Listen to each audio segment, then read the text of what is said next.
Giant isopod. On February 14, 2014, a keeper at Japan's Toba Aquarium walked up to a tank he'd visited almost every day for 5 years. Inside, a giant isopod, nearly 20 inches long, known only as number 1. He lowered in a fresh mackerel. Number 1 didn't move toward it. Didn't move at all.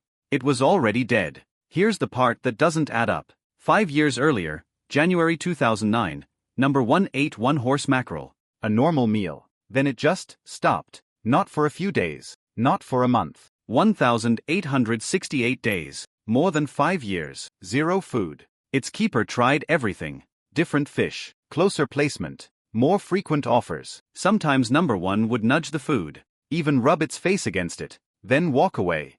Every time. For 5 years. And when it finally died, they did an autopsy. Found nothing wrong with it. No blockage. No disease. Nothing. So, how does something survive 5 years without a single meal? The answer isn't really about number 1.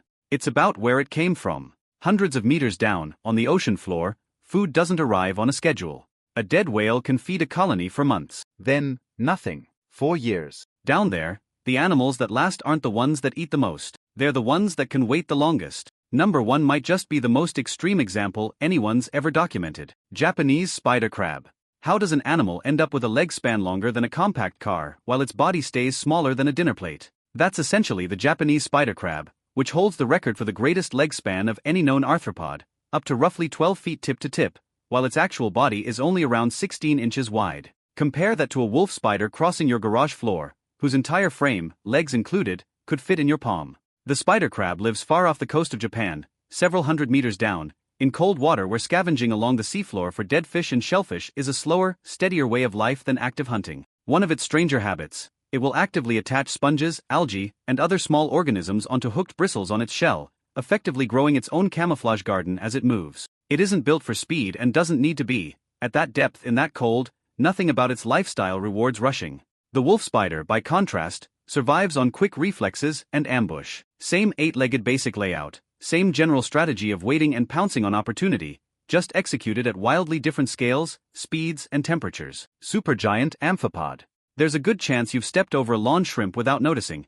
Amphipods barely half an inch long that hide in damp mulch and leaf litter in ordinary backyards. First described scientifically back in 1899, its far larger relative, the supergiant amphipod, wasn't well understood at extreme depths until researchers began lowering baited traps into hadal trenches in recent decades and pulled up specimens over 13 inches long. One confirmed population turns up in the Kermadec Trench near New Zealand, recovered from depths around 20,000 to 23,000 feet, pressure that would be lethal to almost anything living near the surface. Scientists studying deep-sea gigantism have proposed several explanations for why some trench species grow this large: cold-slowing metabolism, more efficient fat storage, possibly fewer predators at those depths. None of these is fully settled science yet, and researchers are still working out how much each factor actually contributes. What is confirmed is the scale difference itself: a lawn shrimp living its entire life in a few square feet of mulch, and a relative several trench depths away growing large enough that, laid next to a human forearm, it wouldn't look out of place at all. Leatherback sea turtle. Hermann's tortoise is a modest, slow-moving reptile,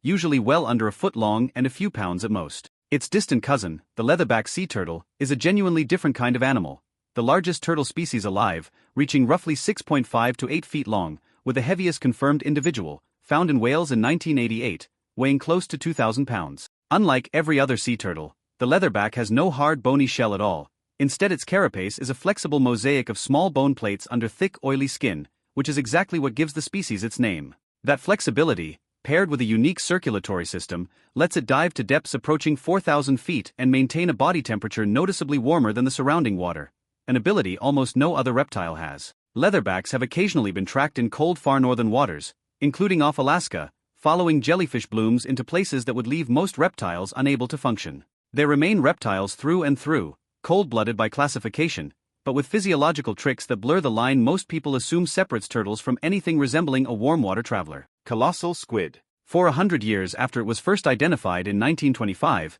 nobody had ever seen a living colossal squid in its own habitat, only dead or dying specimens pulled up in fishing nets, or beaks recovered from whale stomachs. That changed on March 9, 2025, when a remotely operated vehicle from the Schmidt Ocean Institute filmed a translucent, 1-foot-long juvenile gliding near the South Sandwich Islands at roughly 600 meters down. Adults are estimated to reach up to 23 feet and around 1,100 pounds, making the species the heaviest invertebrate known to exist, a genuinely absurd distance from a garden slug oozing along a few inches of your patio at night. The colossal squid's eyes are the largest documented in the animal kingdom, measured at roughly 27 centimeters across in preserved specimens, likely an adaptation for detecting the faint glow of predators like sperm whales in total darkness. Its tentacles carry sharp, rotating hooks rather than the simple suckers found on the more famous giant squid.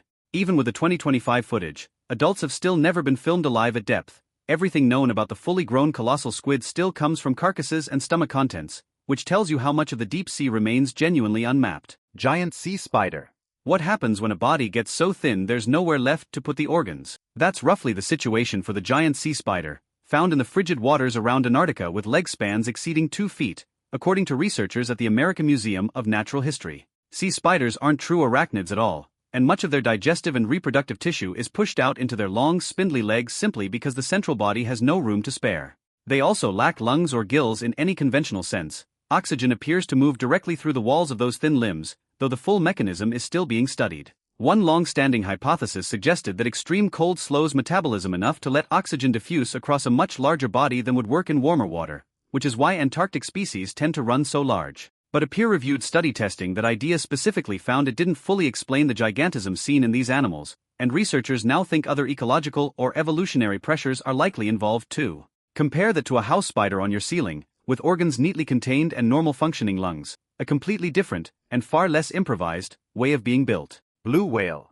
A large hippo can weigh over 3,000 pounds and is still, without much argument, one of the most physically dangerous land mammals alive. Next to a blue whale, though, even that stops looking impressive. Blue whales can reach around 100 feet long and weigh close to 200 tons, making them the largest animals confirmed to have ever existed, bigger, according to NOAA, than any dinosaur that ever lived. That's roughly 60 to 70 times a hippo's weight, not a small gap, though not the flat hundredfold jump it's sometimes described as. What makes the comparison stranger than raw size is the family tree. Cetaceans are nested within the same broader group as hippos, meaning whales and hippos share a common hoofed ancestor from tens of millions of years ago, even though the exact lineage between them is more complicated than a simple one-turned aquatic story. A blue whale's heart alone is roughly the size of a small car, and its aorta is wide enough for a person to crawl through, according to the National Park Service. A hippo can flip a small boat without much effort. Its ocean-dwelling relative, once size stopped being limited by gravity, simply kept growing.